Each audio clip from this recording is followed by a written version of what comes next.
abril 19, 1 Samuel 28. Sucedeu naqueles dias que, juntando os filisteus os seus exércitos todos para a peleja, para fazer guerra contra Israel, disse Aques a Davi: sabe de certo que comigo sairás ao arraial, tu e teus homens. Então disse Davi a Aques: assim saberás tu o que fará o teu servo. E disse Aques a Davi: por isso te terei por guarda da minha cabeça para sempre. Duas coisas interessantes aqui. Davi fala uma frase que tem duplo sentido. Porque ele diz assim: assim saberás tu o que fará o teu servo. O Aques podia estar entendendo que vai ser para ele, vai defendê-lo até o fim contra os judeus. E o Davi poderia estar dizendo: você vai ver agora como é que eu defendo os judeus contra vocês.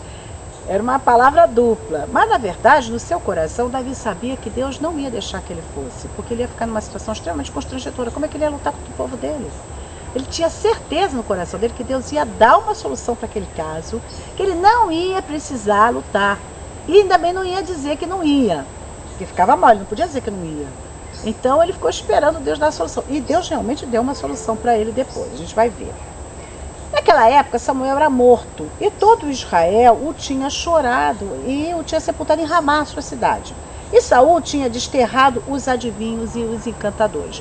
Saul havia expulsado da terra todos os adivinhos, porque Deus, Adonai, nosso Deus, proíbe adivinhação e proíbe encantamento e proíbe consulta a espírito, que naquela época se chamava necromancia. Então, ele expulsou de Israel da terra todos os adivinhos e necromantes e feiticeiros. Olha o que ele vai fazer. E ajuntaram-se os filisteus, e vieram e acamparam-se em Sunem, e ajuntou Saul a todo Israel, e se acamparam em Gilboa. E vendo Saul o arraial dos filisteus, tremeu, e estremeceu muito o seu coração. E perguntou Saul ao Senhor Adonai.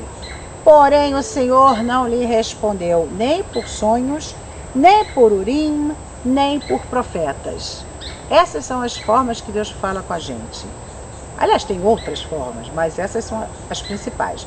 Sonhos, Urim, na época era o Urim e Tumim que os sacerdotes, os homens de Deus tinham para consultar Deus, que davam a resposta sim ou não.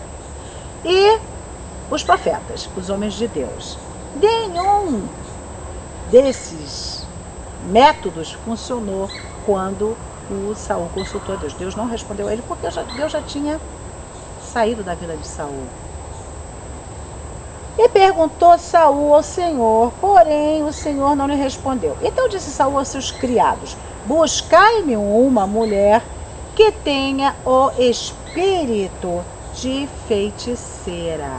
Portanto, feitiçaria é um espírito maligno, que não veio de Deus, porque Deus proíbe.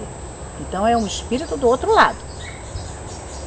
Olha bem o que Saul, depois de expulsar todo mundo, ele manda buscar uma feiticeira que tem um espírito de feitiçaria, para que eu vá, ela e a consulte. Foi consultar uma feiticeira. Olha que maluco, tá no desespero, coitado. E os seus criados lhe disseram: eis que em Dor há uma mulher que tem o espírito de adivinhar.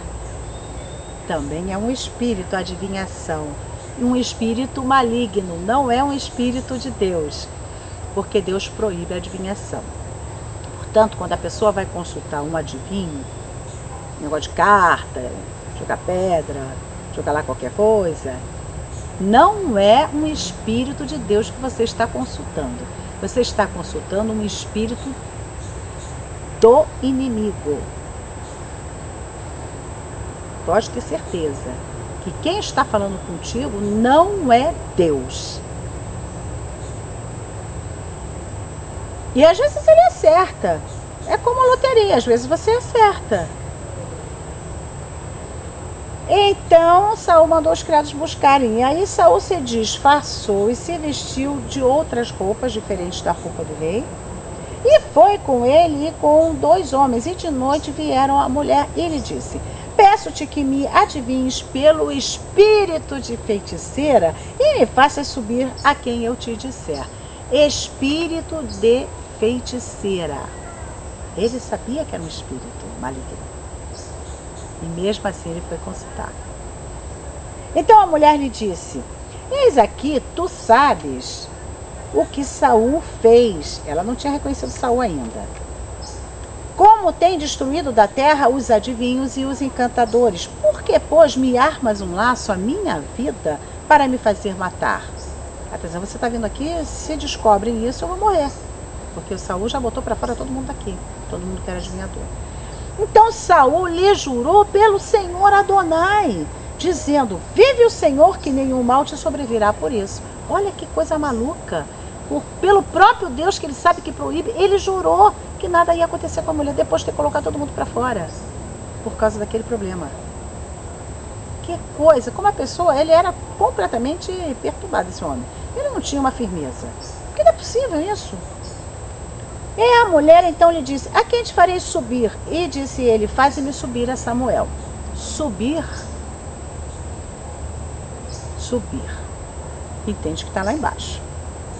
Na cultura judaica, na Bíblia, o lugar dos mortos chama-se Sheol. Lá estão os bons e os maus. Todo mundo está lá no Sheol. Agora, segundo a parábola de Jesus, há um local para os bons e um local para os ruins lá no Sheol. Que o local para os ruins se chama inferno, Hades, em grego. Ela mandou subir. Ele, né? Saul, faz-me subir a Samuel. Vendo, pois, a mulher, um que parecia Samuel. Ela fala aqui, vendo mulher a Samuel. Mas não era Samuel. Parecia. Que a gente vai ver por quê. Gritou em alta voz. E a mulher falou a Saul: por que me enganaste? Pois tu mesmo és Saul. Como é que ela soube? Naquele momento que era Saul. E o rei lhe disse: não temas, porém, o que é que vês? Então a mulher disse a Saul: vejo deuses que sobem da terra. Deuses é a tradução de Elohim. Elohim serve para o nosso Deus, quando está com o verbo no singular, e serve para designar todos os deuses pagãos, os ídolos. E lhe disse Saul: como é a sua figura? E disse ela: vem subindo um homem ancião e está envolto, um bicho, numa capa. Estava escondido, não se via direito quem era. Sabia que era velho pelo cabelo e pela barba e tudo, mas estava escondido. Está envolto numa capa. Entendendo Saul que era Samuel, ele entendeu que era Samuel, mas ele não viu que era Samuel. Entendeu, achou que era. Interpretou como se fosse. Inclinou-se com o rosto em terra e se prostrou. Samuel, entre aspas, disse a Saul: por que me desinquietaste fazendo-me subir? Vou botar um parênteses aqui. A gente já volta.